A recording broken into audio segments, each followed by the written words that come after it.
بسم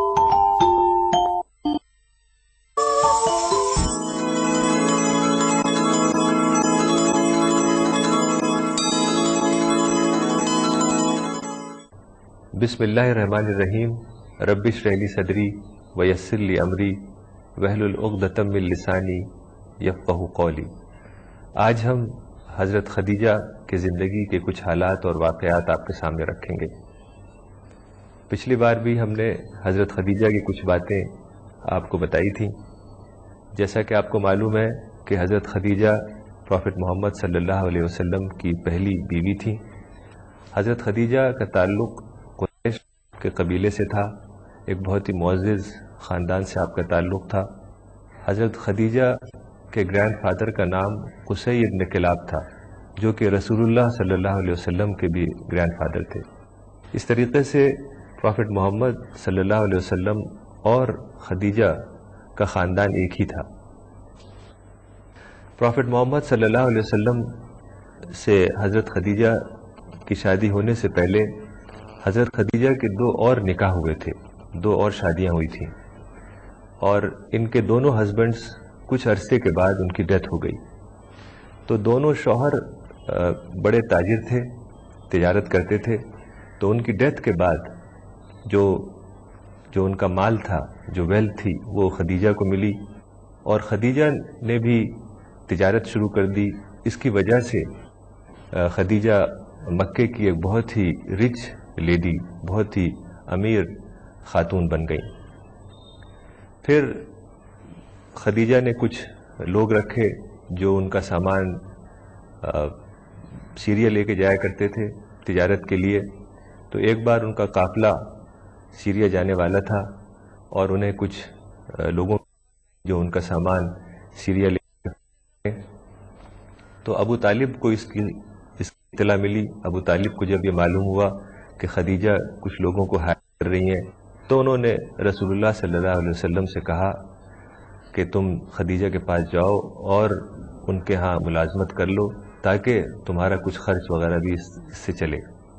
تو حضرت محمد صلی اللہ علیہ وسلم خدیجہ کے پاس گئے، اور خدیجہ نے ان کو ہائر کر لیا اور اپنا سامان لے کے سیریا بھیجا. تو اس طرح رسول اللہ صلی اللہ علیہ وسلم خدیجہ کا سامان لے کے مکہ سے سیریا کے لیے روانہ ہوئے. خدیجہ کا ایک ملازم جس کا نام میسرہ تھا، وہ بھی آپ کے ساتھ تھا. تو رسول اللہ سارا سامان اونٹوں پہ لے کے سیریا گئے. ایک لمبا سفر کیا اور وہاں پر سامان فروخت کیا، اور وہاں سے سامان واپس کچھ خریدا تاکہ اس کو مکے میں فروخت کیا جا سکے. تو جب واپس آئے رسول اللہ صلی اللہ علیہ وسلم، تو خدیجہ کو کافی اس بار منافع ہوا، کافی پروفٹ ہوا. عام طور سے جس طرح کا پروفٹ ان کو ہوتا تھا، اس سے تقریباً ڈبل پروفٹ ہوا. اس کے علاوہ جو خدیجہ کے سرونٹ رسول اللہ کے ساتھ گئے تھے، جن کا نام میسرہ تھا، انہوں نے بہت اچھی رپورٹ رسول اللہ کی دی. ان کی آنیسٹی، ان کی دیانتداری، کیریکٹر، اور جو کام میں لگن اور شوق، ان سب چیزوں کا بہت اچھی رپورٹ دی. اس کی وجہ سے خدیجہ کے دل میں رسول اللہ کے لیے بہت جگہ بنی، بہت متاثر ہوئیں، اور آپ نے رسول اللہ صلی اللہ علیہ وسلم کو نکاح کا پیغام بھیجا. پروفٹ محمد صلی اللہ علیہ وسلم نے اپنے چچا ابو طالب سے مشورہ کیا اور نکاح کا پیغام قبول کر لیا. تو اس طریقے سے رسول اللہ صلی اللہ علیہ وسلم جیسی ہوئی. خدیجہ کی عمر تھی اور پروفٹ محمد عمر اس وقت 25 سال تھی. محمد صلی اللہ علیہ وسلم کے 6 بچے ہوئے، جس میں سے 2 بیٹے تھے، قاسم اور عبداللہ. ان دونوں بیٹوں کا بچپن میں انتقال ہو گیا، اور 4 بیٹیاں تھیں جن کا نام تھا زینب، رقیہ، ام کلثوم اور فاطمہ. زینب کی شادی خدیجہ کی بہن کے بیٹے سے ہوئی تھی، جن کا نام ابو العاص ابن ربیعہ تھا، جو کہ بہت ہی شریف اور نیک انسان تھے. اور 2 بیٹیوں کی رقیہ اور ام کلثوم کی شادی عتبہ اور عتیبہ سے ہوئی تھی، جو ابو لہب کے بیٹے تھے. بعد کے زمانے میں جب اسلام آیا تو ابو لہب رسول اللہ کے خلاف ہو گیا اور اس نے اپنے دونوں بیٹوں عتبہ اور عتیبہ پہ دباؤ ڈالا کہ وہ رسول اللہ کی دونوں بیٹیوں کو طلاق دے دیں. تو اس طریقے سے رقیہ اور ام کلثوم کو عتبہ اور عتیبہ نے طلاق دے دی. پھر اس کے بعد رقیہ کی شادی حضرت عثمان ابن عفان سے ہوئی، اور وہ زمانہ تھا جب قریش مسلمانوں کو بہت ستاتے تھے. تو اس کی وجہ سے رسول اللہ صلی اللہ علیہ وسلم نے کچھ اہل ایمان کو ہجرت کرنے کی اجازت دی، مکہ سے ابیسینیا جانے کی اجازت دی، جس کو اب ایتھوپیا کہا جاتا ہے. تو کچھ لوگ مکہ سے ایتھوپیا گئے، ان میں سے حضرت عثمان ابن عفان اور ان کے اہلیہ رقیہ بھی شامل تھیں. اس کے بعد جب رسول اللہ مکہ سے مدینہ چلے گئے تو اس کے بعد حضرت عثمان اور رقیہ بھی مدینہ پہنچ گئیں، اور کچھ عرصے کے بعد مدینہ میں رقیہ کی ڈیتھ ہو گئی، اور اس کے بعد ام کلثوم کی بھی شادی حضرت عثمان سے ہوئی، لیکن ام کلثوم کی بھی ڈیتھ کچھ عرصے کے بعد ہو گئی. تو اس وجہ سے کہ رسول اللہ کی دو بیٹیوں کی شادی حضرت عثمان سے ہوئی تھی، ایک کے بعد ایک، چونکہ ایک کی ڈیتھ ہو گئی تو پھر دوسری بیٹی کی بھی حضرت عثمان سے شادی ہوئی. اس کی وجہ سے ان کو ذو النورین کہا جاتا ہے، یعنی دو لائٹ والے، ہی آف دا ٹو لائٹس. حضرت خدیجہ سے شادی کے بعد رسول اللہ صلی اللہ علیہ وسلم نے کچھ عرصے تجارت کی، لیکن اس کے بعد انہوں نے اپنا وقت غور و فکر میں لگانا شروع کیا، جسے ہم کنٹمپلیشن کہہ سکتے ہیں، یعنی اسپریچول پرسوٹ میں انہوں نے اپنا وقت لگانا شروع کیا. عرب میں یہ رواج تھا کہ سال میں 1 مہینے لوگ اسپریچول ریٹریٹ کے طور پر منایا کرتے تھے، یعنی پہاڑوں پہ چلے جایا کرتے تھے اور وہاں اپنی اسپریچولیٹی کو جگاتے تھے، روحانی باتوں کے بارے میں سوچتے تھے. تو رسول اللہ صلی اللہ علیہ وسلم بھی یہی کیا کرتے تھے کہ وہ اکثر ایک غار جو کہ مکے سے قریب غار حرا کے نام سے مشہور ہے، وہاں جایا کرتے تھے، اور وہاں کافی دیر تک بیٹھتے تھے، سوچتے تھے کہ اس کائنات کو کس نے بنایا، اس یونیورس کو کس نے پیدا کیا، انسان کو کس نے پیدا کیا، کریٹر کون ہے، سسٹینر کون ہے، یہ دنیا کو کون چلا رہا ہے، یہ اس دنیا کا مقصد کیا ہے، انسان کو اس دنیا میں کس لیے بھیجا گیا ہے، زندگی کیا ہے، موت کیا ہے. اس طرح کے سوالات ان کے ذہن میں آتے تھے. تو وہ اکثر وہاں غار میں جا کے بیٹھتے تھے اور غور و فکر کرتے تھے، جسے ہم کنٹمپلیشن کہہ سکتے ہیں. تو ایک بار کا واقعہ ہے کہ پروفٹ محمد صلی اللہ علیہ وسلم غار حرا میں سو رہے تھے، ان کو نیند آ گئی وہاں.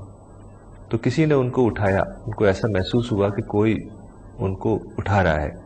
تو جب ان کی آنکھ کھلی تو فرشتہ جبریل ان کے پاس کھڑے ہوئے تھے ایک انسان کی شکل میں. تو فرشتہ جبریل نے کہا اقرا، پڑھو.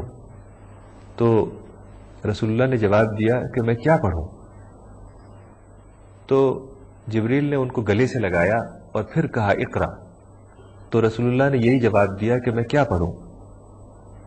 تو پھر ایک بار گلے لگایا اور بولے اقرا بسم ربک الذی خلق خلق الانسان من علق اقرا وربک الاکرم الذی علم بالقلم علم الانسان ما لم یعلم. یعنی پڑھو اپنے رب کے نام سے جس نے تمہیں پیدا کیا.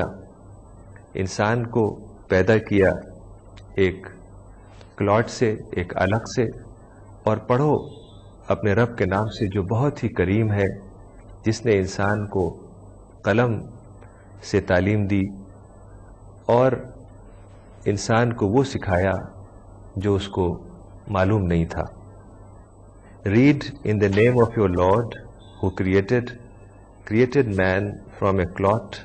Read, your Lord is the most bountiful one who taught by the pen, taught man what he did not know. تو یہ وہ الفاظ تھے جو قرآن کی پہلی وحی رسول اللہ کے اوپر اتری، جسے آپ قرآن کے چیپٹر نمبر 96 سورہ العلق میں دیکھ سکتے ہیں۔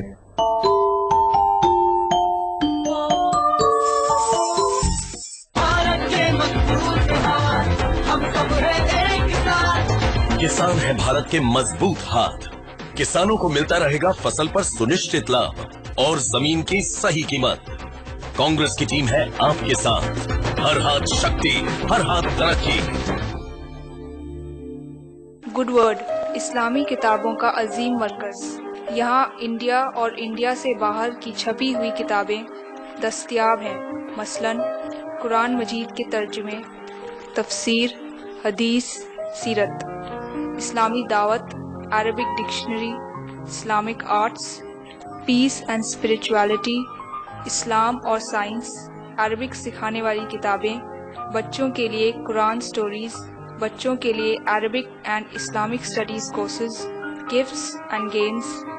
آج ہی کانٹیکٹ کریں Good Word Books, 1 Nizamuddin west market, new Delhi 110013۔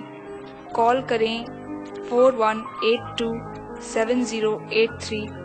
ای میل کریں info@goodwordbooks.com۔ Website www.goodwordbooks.com۔ تو پہلی بار قرآن اس طریقے سے ریویل ہونا شروع ہوا کہ ایک فرشتہ غار حرا میں پروفٹ محمد صلی اللہ علیہ وسلم کے پاس آیا اور اس نے قرآن کا کچھ حصہ آپ کو پڑھ۔ تو جب یہ واقعہ ہوا تو رسول اللہ گھبرا گئے، ان کو بڑی گھبراہٹ ہوئی اور بہت ہی پریشانی کے عالم میں وہ اپنے گھر آئے، چونکہ جب وحی نازل ہوتی تھی تو جو عام حالت ہے وہ باقی نہیں رہتی، یعنی کیفیت بدل جاتی ہے۔ چونکہ بعد میں رسول اللہ صلی اللہ علیہ وسلم نے فرمایا کہ جب وحی آتی تھی، ریولیشن آتی تھی، تو ایسا لگتا تھا کہ بہت بڑا بوجھ میرے اوپر رکھ دیا گیا ہے، میرے پیر اس کو اٹھا نہیں پاتے تھے۔ تو اس طریقے کا چونکہ ایکسپیرینس پہلی بار ہوا تھا تو آپ بہت گھبرا گئے۔ تو ایسی حالت میں جب آپ گھر لوٹے بہت ہی گھبرائے ہوئے، بہت ہی پریشانی کے عالم میں، تو سارا واقعہ آ کے اپنی اہلیہ خدیجہ کو سنایا اور بولے کہ انی خشیت علی نفسی، کہ مجھے اپنی جان کا خطرہ لگتا ہے، یعنی بہت ہی گھبرائے ہوئے تھے، بہت ہی پریشانی کے عالم میں تھے۔ تو اس وقت حضرت خدیجہ نے رسول اللہ صلی اللہ علیہ وسلم کو تسلی دی اور سنتے ہی آپ کے اوپر ایمان لے آئیں، نہ کوئی انہوں نے سوال کیا، نہ کوئی شبہ ظاہر کیا۔ تو اسی لیے خواتین میں سب سے پہلی مومنہ حضرت خدیجہ کو کہا جاتا ہے، اور انہوں نے بڑے اچھے الفاظ بولے۔ انہوں نے کہا کلا ابشر واللہ لا یخزیک اللہ ابدا، ہرگز نہیں، خدا آپ کو ناکام نہیں کرے گا۔ انکا لتصیل الرحمہ، آپ رشتہ داروں کا حق ادا کرتے ہیں۔ وتصدق الحدیث، آپ ایک سچے انسان ہیں۔ وتحمل الکل، کمزوروں کا بوجھ اٹھاتے ہیں، یعنی دوسروں کی ضرورت میں ان کے کام آتے ہیں۔ وتعین علی نوائب الحق، اور حق کے معاملے میں لوگوں کا ساتھ دیتے ہیں۔ تو اس طرح کے جو ٹچنگ ورڈز تھے وہ حضرت خدیجہ نے آپ کے لیے استعمال کیے۔ اس سے رسول اللہ کو راحت ملی اور تھوڑا سکون ہوا، اور آپ اس وقت آپ کو نیند آ گئی چونکہ بہت ہی تھکے ہوئے تھے۔ تو اس کے بعد حضرت خدیجہ گھر سے نکلیں اور سیدھے ورقہ ابن نوفل کے گھر پہ پہنچیں۔ ورقہ ابن نوفل حضرت خدیجہ کے کزن تھے اور انہوں نے کرسچینٹی اختیار کر لی تھی، وہ کرسچن اسکالر بن گئے تھے۔ انہوں نے انجیل کے کچھ حصوں کا ترجمہ سریانی زبان سے عربی زبان میں بھی کیا تھا۔ تو جب حضرت خدیجہ نے ساری باتیں ورقہ ابن نوفل کو بتائیں تو انہوں نے کہا کہ اے خدیجہ، اگر تم جو بات کہہ رہی ہو وہ سچ ہے تو یہ وہی فرشتہ تھا جو عیسیٰ کے پاس آیا تھا، جیزس کے پاس آیا تھا۔ پھر حضرت خدیجہ واپس آئیں گھر اور رسول اللہ کو لے کر دوبارہ ورقہ ابن نوفل کے پاس گئیں، اور ورقہ ابن نوفل نے رسول اللہ کی زبان سے سارے حالات سنے۔ تو ورقہ ابن نوفل نے کہا کہ آپ کو خوشخبری ہو، میں گواہی دیتا ہوں کہ آپ اس امت کے لیے نبی بنائے گئے ہیں، آپ کو خدا نے اس نیشن کے لیے پروفٹ بنایا ہے۔ اور انہوں نے کہا کہ اگر میں زندہ رہا تو میں آپ کا ساتھ دوں گا اور آپ کی مدد کروں گا۔ چونکہ ورقہ کافی بوڑھے ہو گئے تھے، تقریباً 80 سال ان کی عمر تھی، اور وہ بلائنڈ بھی تھے، نابینا بھی تھے. تو اس لیے انہوں نے کہا کہ اگر میں زندہ رہا تو میں آپ کی ہیلپ کروں گا، آپ کا ساتھ دوں گا. لیکن تقریباً 1 سال کے بعد ورقہ ابن نوفل کی ڈیتھ ہو گئی. بعد کے زمانے میں رسول اللہ صلی اللہ علیہ وسلم نے ورقہ ابن نوفل کو ایک بار خواب میں دیکھا کہ وہ ایک سفید لباس پہنے ہوئے ہیں، اور ایک بار دیکھا کہ وہ ایک گرین لباس پہنے ہوئے ہیں. تو اس طریقے سے رسول اللہ صلی اللہ علیہ وسلم کے اوپر قرآن نازل ہونا شروع ہوا، قرآن ریویل ہونا شروع ہوا. اور تھوڑا تھوڑا کر کے، چونکہ قرآن ایک بار میں سارا ریویل نہیں ہوا بلکہ تھوڑا تھوڑا کر کے فرشتہ لایا کرتا تھا اور رسول اللہ کو یاد کرا دیا کرتا تھا. رسول اللہ کہتے ہیں کہ ایسا لگتا تھا کہ الفاظ میرے دل میں لکھ دیے گئے ہیں، اور فوراً پروفٹ محمد ان الفاظ کو لکھوا دیا کرتے تھے. ہر وقت ان کے پاس کوئی نہ کوئی شخص ایسا رہتا تھا جو قرآن کی ان آیات کو لکھ لیا کرے جو ریویل ہوتی تھیں. تو جب نماز کا حکم ہوا تو فرشتہ جبریل پروفٹ محمد کے پاس آئے، اور جبریل نے پروفٹ محمد کے سامنے وضو کیا. اس کے بعد پروفٹ محمد نے بھی جبریل کو دیکھ کر وضو کیا. پھر دونوں نے، یعنی جبریل نے اور پروفٹ محمد صلی اللہ علیہ وسلم نے ایک ساتھ نماز ادا کی. اس کے بعد پروفٹ محمد صلی اللہ علیہ وسلم گھر آئے اور خدیجہ کو وضو کرنے کا طریقہ بتایا. خدیجہ نے وضو کیا اور پروفٹ محمد صلی اللہ علیہ وسلم نے نماز پڑھی. خدیجہ نے بھی آپ کے ساتھ نماز پڑھی. تو یعنی حضرت خدیجہ پہلی شخص ہیں جنہوں نے رسول اللہ صلی اللہ علیہ وسلم کے ساتھ نماز ادا کی.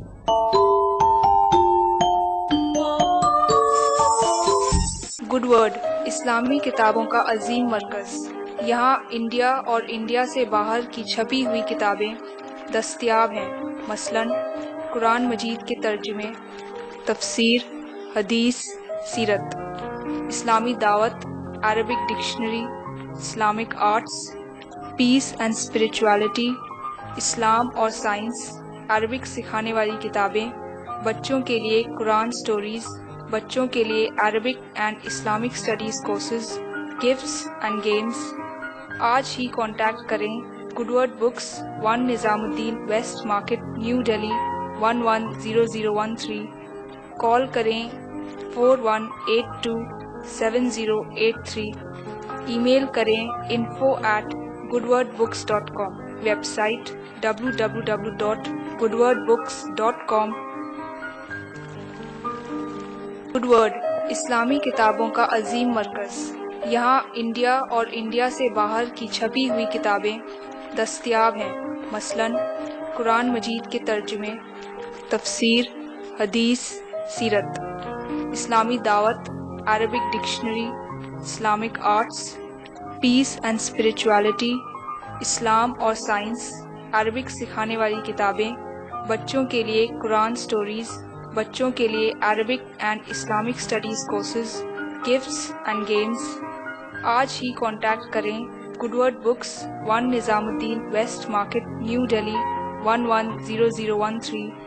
کال کریں 41827083. ای میل کریں info@goodwordbooks.com. Website www.goodwordbooks.com.